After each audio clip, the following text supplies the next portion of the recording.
Hello மக்களே, சுட சுட இட்லிக்கும் மொறு மொறுன்னு தோசைக்கும் ஒரு சூப்பரான யூனிக்கான தக்காளி சிக்கன் எப்படி செய்கிறதுன்னு பார்க்கலாம் வாங்க. ஃபஸ்ட்டு 1/2 kg நாட்டுக்கோழி எடுத்துக்கலாம். அதை இந்த மாதிரி தண்ணியில் நல்லா வாஷ் பண்ணி எடுத்து வச்சுக்கலாம். நெக்ஸ்ட்டு 3 பெரிய வெங்காயம் 6 தக்காளி எடுத்து வச்சுக்கலாம். அது எல்லாத்தையும் தண்ணியில் நல்லா கழுவி எடுத்து வச்சுக்கோங்க. நெக்ஸ்ட்டு ஆனியன் கட் பண்ணிக்கலாம். மீடியம் சைஸில் ஆனியனை கட் பண்ணிக்கோங்க.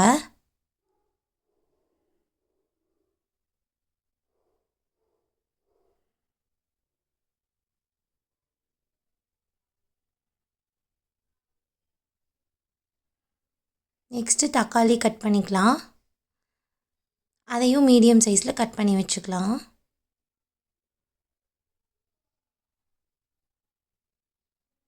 நெக்ஸ்ட்டு ஒரு கொத்து கருவேப்பிலை எடுத்துக்கலாம்.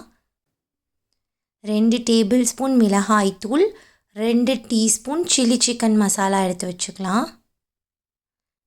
நெக்ஸ்ட்டு ஸ்டவ் ஆன் பண்ணி குக்கர் வச்சுக்கலாம். குக்கர் நல்லா காஞ்சதும் அதில் 2 டேபிள் ஸ்பூன் அளவு எண்ணெய் ஊற்றிக்கலாம். எண்ணெய் நல்லா காஞ்சதும் 1 டீஸ்பூன் கடுகு சேர்த்துக்கலாம். கடுகு நல்லா பொரிஞ்சதும் நம்ம கட் பண்ணி வச்சுருந்த வெங்காயத்தையும் கருவேப்பிலையும் சேர்த்து நல்லா வதக்கி விடலாம். ஒரு 2 நிமிஷம் இதை நல்லா வதக்கி விடுங்க. வெங்காயம் இந்த அளவுக்கு பொன்னிறம் ஆனதும் நம்ம கட் பண்ணி வச்சுருந்த தக்காளி இதில் சேர்த்து வதக்கி விட்டுடலாம்.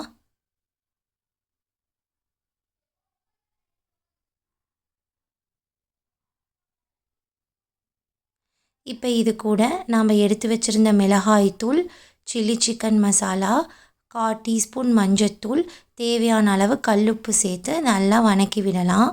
இப்போ இதை க்ளோஸ் பண்ணி வச்சிடலாம். ஒரு 5 மினிட்ஸ்க்கு அப்புறம் ஓப்பன் பண்ணால் தக்காளி இந்தளவுக்கு நல்லா வெந்திருக்கும். இந்த ஸ்டேஜில் நம்ம வாஷ் பண்ணி வச்சுருந்த நாட்டுக்கோழியை இதில் சேர்த்து நல்லா வதக்கி விட்டுடலாம். ஒரு 2 நிமிஷம் நாட்டுக்கோழி இப்படியே வதங்கட்டும். இது கூட 1/4 டம்ளர் அளவு தண்ணி சேர்த்து குக்கர் க்ளோஸ் பண்ணி விசில் போட்டுடலாம். 4 விசில் வந்ததும் ஸ்டவ் ஆஃப் பண்ணிடலாம். குக்கர் சவுண்ட் அடங்கினதும் ஓப்பன் பண்ணி இந்த மாதிரி ஒரு 5 நிமிஷம் குக்கரில் இருக்க சிக்கனை நல்லா கொதிக்க விடுங்க. நல்லா கொதித்ததும் இது கூட கொஞ்சம் கொத்தமல்லி சேர்த்து நல்லா கிளறி விட்டுடலாம். அவ்வளோதான், நம்மளோட சூப்பர் டேஸ்டியான தக்காளி சிக்கன் ரெடி. அப்படியே சுட சுட இட்லி ஊற்றி, அப்படி இல்லைன்னா மொறு மொறுன்னு தோசை ஊற்றி இந்த தக்காளி சிக்கனை வச்சு தொட்டு சாப்பிட்டு பாருங்கள். சும்மா சூப்பராக இருக்கும். One of the must try recipe. கண்டிப்பாக எல்லோரும் ட்ரை பண்ணி பார்த்துட்டு சொல்லுங்கள். இன்னும் பல சமையல் ரெசிபிஸ் பார்க்க நம்ம சேனலை சப்ஸ்கிரைப் பண்ணிக்கோங்க. பக்கத்தில் இருக்க பெல் ஐக்கானை கிளிக் பண்ணிக்கோங்க. Until then, stay tuned. Bye bye.